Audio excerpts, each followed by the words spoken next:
নমস্কাৰ, বলক আজি বনাওঁ নৈ পাৰত গাহৰি মাংস। কিন্তু আজিৰ চেফ হৈছে মোৰ দাদা মানে গৌৰৱ বৰা। তুমি কি বনাবা? আজি বনাম তোমাৰ গাহৰি তেলত গাহৰি, মানে আমি বইল গাহৰি বনাম।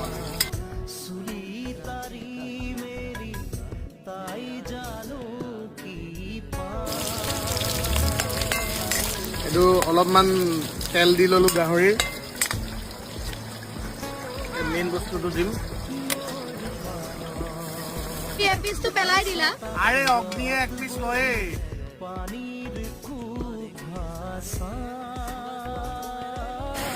শুকান জলকীয়া এটা দুটা ল'বা, এনেকৈ দি দিবা।